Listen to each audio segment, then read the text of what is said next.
Hey guys, Brett Weiss here. Thank you so much for tuning in to another episode of Tales from a Retro Gamer. Today I'm going to be talking about one of the most famous classic video games of all time, Donkey Kong. Just an awesome game, and I'm going to be talking about 5 of my most memorable moments with the game. So number 5, let's flash back to the 2003 Classic Gaming Expo in Las Vegas. This was the first video game convention I had ever gone to. I was super excited. Video game conventions, retro gaming conventions had only been going on for 4 or 5 years at this point, 5 years or whatever, and I was just really excited. I was in the industry a little bit. I had been writing for the All Game Guide, so I was a journalist and everything, but I wasn't as engrossed in the industry as I am now as far as being a professional in the industry. So I was just super excited, walking around wide-eyed, and I checked out the vendor's room and it was awesome. And then I moseyed on over to the arcade, where they have all these games set up on free play, which was just incredible.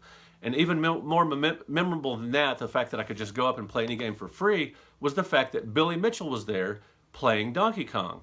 Now, I know what you're going to say. Billy Mitchell's a cheat, and he exaggerates his claims when he does video game conventions, that he was the first person to achieve a perfect score on Pac-Man and all that. I know all that, but back in 2003, I knew nothing of that. It was before the King of Kong, but Billy Mitchell was still very well known within the retro gaming industry, with, in arcade circles. He'd been called the, video game player of the century or whatever, and he'd been in the Life magazine spread, as just one of the all-time greats or whatever. And so all I knew was that he was a celebrity within retro gaming, within, the video game circles. And so I was pretty excited to see him there. And he walks up and he's playing Donkey Kong, and he keeps starting over because he didn't get the perfect what he wanted on that first board. So he kept starting over. And just to see, I took a picture and everything, and I met him, and he was pretty nice to me or whatever. But anyway, so it was, 2003 Classic Gaming Expo, and like I said, before I knew anything about cheating or, his exaggerated claims or any of that, it was pretty exciting. So anyway, so number 4 in my top 5 Donkey Kong moments, most memorable moments, was meeting Gary Kitchen at the Portland Retro Gaming Expo a couple of years ago. So Gary Kitchen programmed the Atari 2600 version of Donkey Kong, which was certainly a playable version of the game. It had 2 screens instead of 4. But hey, for the Atari 2600, what can you do? It was still a very playable game that people had a lot of good memories of, and it was just really nice meeting him. And I found out we had a lot in common, obviously, with video games, but also he was a big-time collector of old, vintage science fiction and fantasy paperbacks, with fantasy art by Boris Vallejo, the covers, the great Frank Frazetta and Jeff Jones, all those great fantasy artists. He collected paperbacks as well as I do, so it was really cool meeting him. Really nice guy, and we've been friends since. That was really neat, very memorable.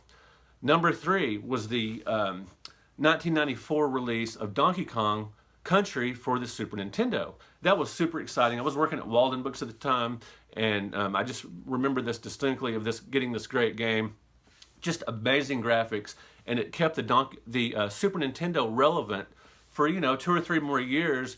When the PlayStation was coming out, and the Nintendo 64 and everything, Donkey Kong Country, with its amazing graphics and sound and excellent gameplay, just a really great, side-scrolling platformer, and it looked so much better than most 16-bit games. And as a matter of fact, when the game was demoed in stores, a lot of people that I talked to at the time, they figured it was just a new console that had come out. The next Nintendo console came out, but it was actually the Super Nintendo. It just looked fantastic, and not only does it look great, it has excellent gameplay. And my wife and I had a lot of great times playing Donkey Kong Country, because it was a great, 2-player cooperative game. And I actually did an episode, if you'll look up Marriage Mayhem episode from Tales from a Retro Gamer, we go in depth talking about the great times we had with Donkey Kong Country. So that was really exciting. That's number 3. Number 2 was the actual release of Donkey Kong itself in the arcades. Now this was the early 80s, and I was just a super arcade fan. I was in the arcades all the time. My brother and I would go to Malibu Grand Prix every Sunday night. We went to Putt-Putt Golf Games a lot. I once snuck out and spent the whole night at Putt-Putt Golf Games when I was supposed to, be asleep to get ready for school the next day. I went to Aladdin's Castle a lot in the Land of Oz. And suddenly Donkey Kong appears. Absolutely incredible game. Could not believe what I was seeing.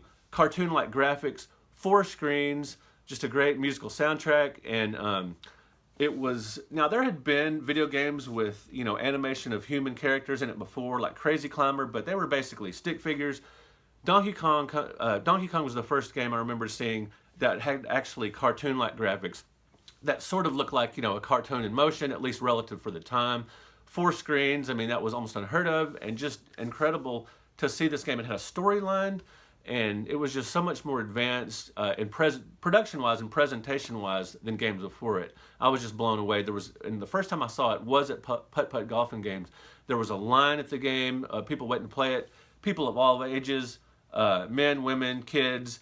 It was a game that appealed to a wide variety of people, even though it was kind of a hard game, at least if you were a noob at it, if you had never played it before and you played it for the first time. Most people, at least from my memory, could not get past the first screen the first time they played the game. But as over the years, a lot of people got really great at the game and memorized patterns and everything.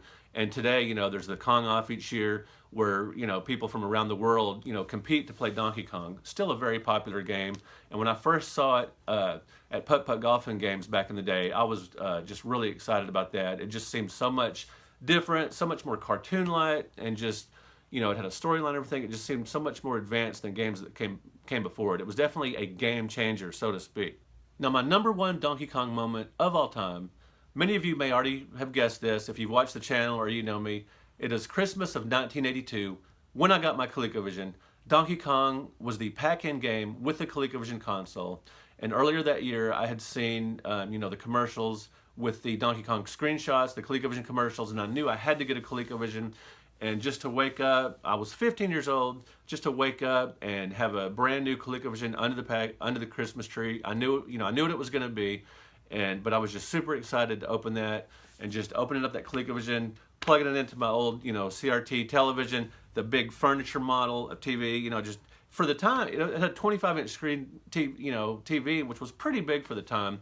But anyway, just hooking that up and just having the experience in my house of playing, a near perfect, relatively speaking, version of Donkey Kong at home, playing it again and again, no quarters necessary, was just super exciting.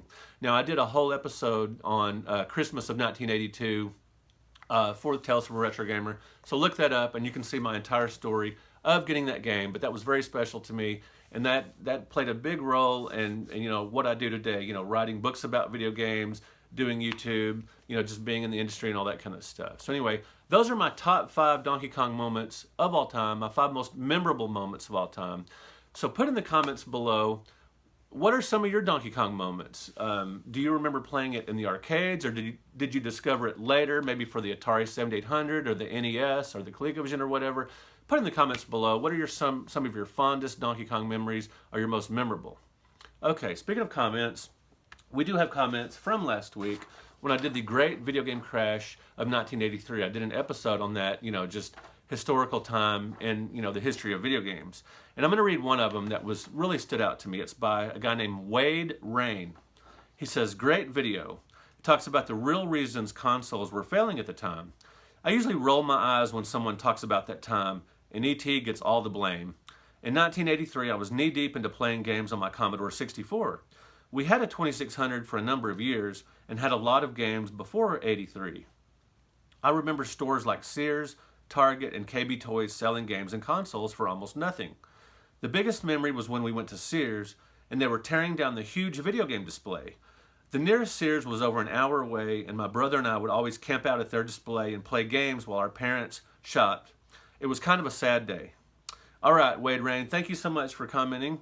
And real quick, guys, I want to give a shout out to my top 2 patrons, Shane Stein and Pete Noel. And you can find my patron page at www.patreon.com/Brett Weiss. All right, guys, thank you all so much for watching. Thank you for liking the video. Thank you for subscribing to the channel. And next week, I'm going to have another Donkey Kong episode. I'm going to show you guys some of the items in my Donkey Kong collection. All right, thank you so much for tuning in. I will talk to you later. Peace out.